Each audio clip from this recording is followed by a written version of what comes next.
Di balik landscape dingin dan megah Skandinavia, terdapat jejak-jejak peradaban Islam yang mungkin tidak pernah Anda duga.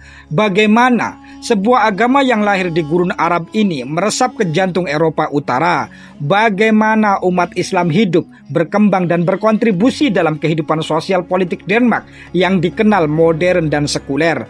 Mari kita telusuri bersama kisah yang jarang diungkap ini. Bayangkan, negeri yang dikelilingi perairan dingin Laut Utara, tempat cerita-cerita Viking menguasai setiap lembar sejarahnya. Denmark, negara yang menjadi salah satu pilar demokrasi dan sekularisme di Eropa, ternyata menyimpan bab unik yang melibatkan pertemuan dengan dunia Islam. Dari jejak-jejak koin perak kekhalifahan Abbasiyah yang ditemukan di reruntuhan Viking, hingga migrasi pekerja muslim modern yang membangun komunitas dinamis di tengah-tengah masyarakat yang serba terbuka namun penuh tantangan.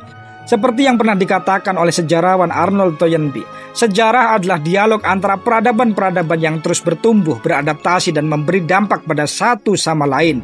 Dalam perjalanan Denmark, Islam hadir sebagai percikan yang memperkaya dinamika sosial, budaya dan politiknya. Pertanyaannya adalah, bagaimana Denmark sebagai bangsa menyeimbangkan identitas sejarah Vikingnya dengan pluralisme modern yang diwarnai keberadaan muslim?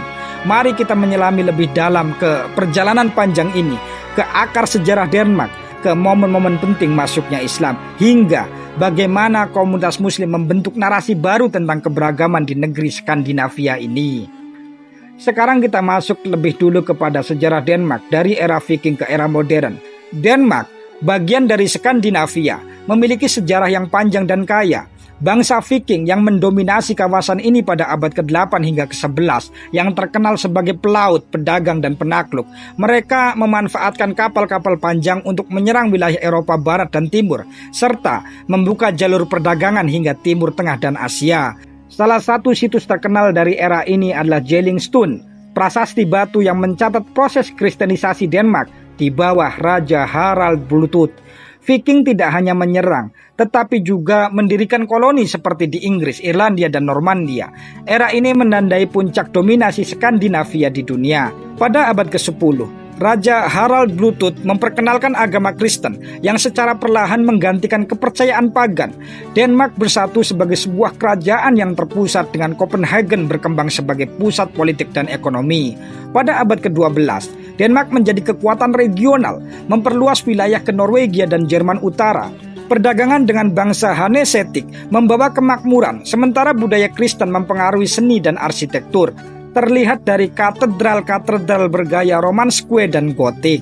Denmark mencapai kekuasaan melalui Uni Kalmar tahun 1397 yang menyatukan Denmark, Swedia dan Norwegia di bawah satu mahkota. Ratu Margaret I adalah tokoh penting yang berhasil menciptakan persatuan ini. Namun, konflik internal dan tekanan dari Swedia akhirnya menyebabkan bubarnya uni tersebut pada 1523. Reformasi Protestan pada abad ke-16 menggantikan Katolik dengan Luteranisme sebagai agama resmi Denmark. Raja Frederick I dan Christian III memainkan peran penting dalam reformasi ini. Gereja Katolik dihancurkan dan kekayaan gereja disita oleh negara.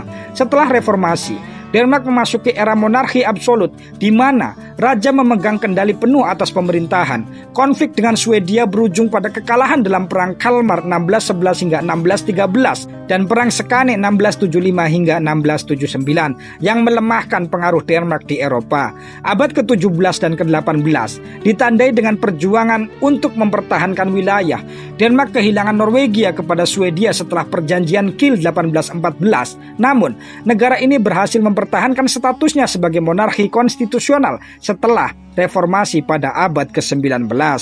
Denmark mengalami masa keemasan budaya pada abad ke-19 dengan tokoh-tokoh seperti Hans Christian Andersen dalam sastra dan Soren Kierkegaard dalam filsafat. Revolusi industri membawa perubahan besar dengan pembangunan rel kereta api, pelabuhan dan pabrik. Sistem pendidikan dan kesehatan juga mulai berkembang.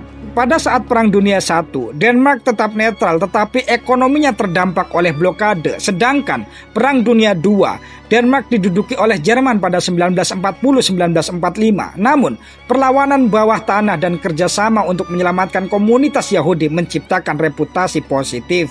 Pasca perang, Denmark menjadi anggota PBB, NATO dan Uni Eropa.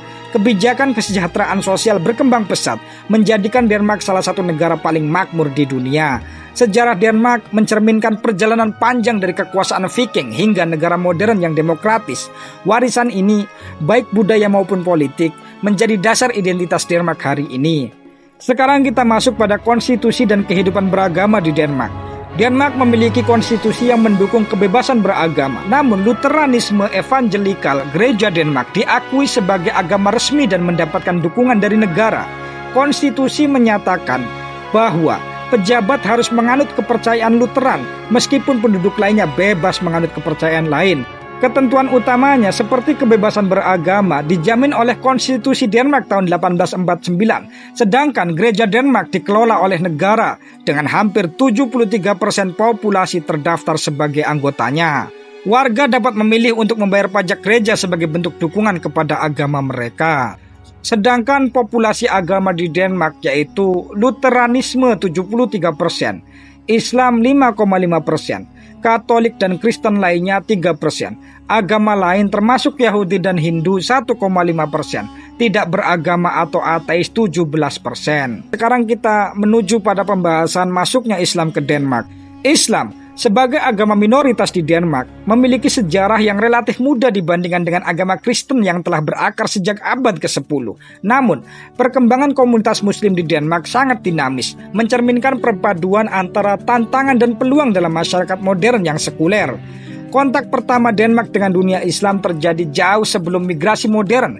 Selama era Viking, pedagang dan pelaut Denmark berdagang dengan dunia muslim termasuk kekhalifahan Abbasiyah. Artefak Islam di Denmark seperti koin-koin perak dari kekhalifahan Abbasiyah dan Fatimiyah ditemukan di situs Viking seperti Hedeby, menunjukkan hubungan perdagangan yang kuat.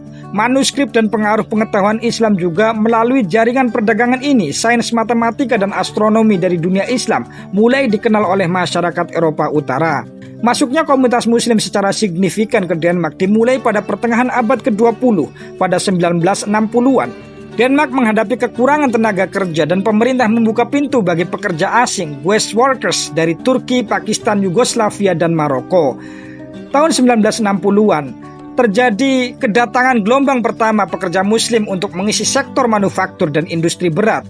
Lalu tahun 1970-an krisis minyak menghentikan kebijakan pintu terbuka, tetapi banyak pekerja muslim memilih menetap dan membawa keluarga mereka melalui kebijakan reunifikasi keluarga. Pada 1980-an dan 1990-an, gelombang baru migrasi muslim terjadi akibat konflik di Timur Tengah, Asia Selatan dan Balkan. Seperti pengungsi dari Afghanistan akibat invasi Uni Soviet 1979 dan imigran muslim dari bekas Yugoslavia akibat perang Bosnia tahun 1992 hingga 1995. Pengungsi juga datang dari perang Timur Tengah yaitu Irak dan Suriah. Saat ini sekitar 5,5% dari populasi Denmark adalah muslim, menjadikan Islam agama minoritas terbesar kedua setelah Lutheranisme. Mayoritas muslim di Denmark berasal dari Turki, Pakistan, Somalia, Irak, Afghanistan, dan Suriah. Anak-anak dari imigran muslim sering menghadapi dilema identitas, tetapi juga menunjukkan integrasi yang lebih baik dalam pendidikan dan pekerjaan. Komunitas muslim di Denmark telah mendirikan berbagai institusi untuk memenuhi kebutuhan keagamaan, sosial, dan budaya mereka. Lebih dari 170 masjid tersebar di seluruh Denmark, termasuk Masjid Hamad bin Khalifa di Copenhagen yang merupakan masjid terbesar di negara ini. Beberapa sekolah Islam didirikan untuk memberikan pendidikan berbasis nilai-nilai agama kepada anak-anak muslim. Organisasi seperti Islamic Society in Denmark berperan dalam menyatukan umat muslim dan memperjuangkan hak-hak mereka di tingkat nasional. Muslim di Denmark semakin aktif dalam berbagai aspek kehidupan sosial dan politik. Sejumlah muslim telah terpilih sebagai anggota parlemen dan dewan kota, menunjukkan peningkatan keterlibatan dalam politik Denmark. Generasi muda muslim mulai menonjol di dunia seni, musik, dan media, membawa perspektif baru tentang identitas Islam di Eropa Utara. Kehadiran Islam di Denmark tidak terlepas dari tantangan, termasuk meningkatnya sentimen Islamofobia, terutama pasca insiden global seperti serangan 9/11 dan serangan di Eropa 2001. Publikasi kartun Nabi Muhammad oleh surat kabar Jyllands-Posten memicu protes global dan memperburuk persepsi tentang Islam di Denmark. Larangan nikob dan burqa. Pemerintah Denmark melarang penggunaan nikob dan burqa di ruang publik, memicu perdebatan tentang kebebasan beragama. Beberapa komunitas muslim menghadapi kesulitan dalam berintegrasi akibat perbedaan budaya dan stereotip negatif. Namun, banyak generasi muda muslim yang berhasil mendobrak hambatan ini dengan sukses di berbagai bidang. Muslim di Denmark berkontribusi pada perekonomian melalui sektor perdagangan, teknologi, dan layanan. Banyak pengusaha muslim yang mendirikan bisnis lokal, menciptakan lapangan kerja dan berkontribusi pada ekonomi komunitas. Generasi kedua muslim menunjukkan kemajuan signifikan dalam pendidikan, dengan banyak dari mereka lulus dari universitas-universitas terkemuka di Denmark. Muslim Denmark telah memperkaya kehidupan budaya negara ini melalui seni, musik, dan sastra. Tokoh-tokoh seperti penulis dan seniman muslim mulai mendapatkan pengakuan atas karya mereka. Sekarang kita coba lihat dari perspektif sosiolog dan sejarawan. Sosiolog seperti Lars Densik mencatat, meskipun Denmark dikenal sebagai negara sekuler, identitas agama tetap memainkan peran penting dalam kehidupan sosial. Sejarawan Jens Ries Andersen menyebutkan keberadaan Islam di Denmark menunjukkan bagaimana agama-agama dapat beradaptasi dalam masyarakat modern. Islam sebagai agama minoritas di Denmark memiliki sejarah yang relatif muda.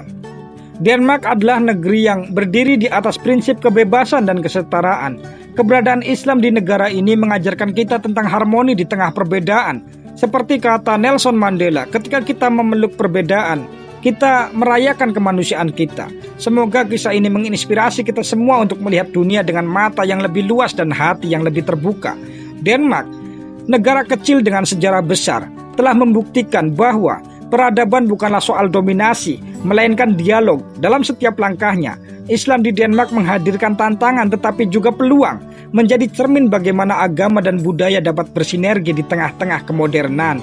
Seperti kata pemikir muslim ternama Al-Farabi, kota yang ideal adalah tempat orang hidup bersama dengan keadilan, saling menghormati dan berbagi kebijaksanaan. Denmark dengan segala kompleksitasnya perlahan bergerak menuju gambaran kota ideal, di mana perbedaan bukan penghalang, tetapi jembatan untuk memahami satu sama lain. Di akhir kisah ini, kita kembali pada esensi keberagaman, sebuah harmoni yang harus terus diperjuangkan. Dan jika sejarah Denmark dan Islam telah mengajarkan kita sesuatu, itu adalah bahwa identitas sejati tidak pernah statis. Ia selalu tumbuh, berkembang, dan beradaptasi dengan nilai-nilai universal. Mari jadikan kita ini inspirasi untuk melihat keberagaman sebagai kekuatan, bukan ancaman. Karena, seperti yang dikatakan Nelson Mandela, kita tidak dilahirkan dengan kebencian. Jika kita bisa belajar membenci, kita juga bisa belajar mencintai. Jika ada jejak sejarah yang tertinggal dan ada kesalahan dalam penyampaian, saya mohon maaf. Silakan Anda tambahkan di kolom komentar. Terima kasih sudah menonton. Sampai jumpa di Lingkar Jejak selanjutnya.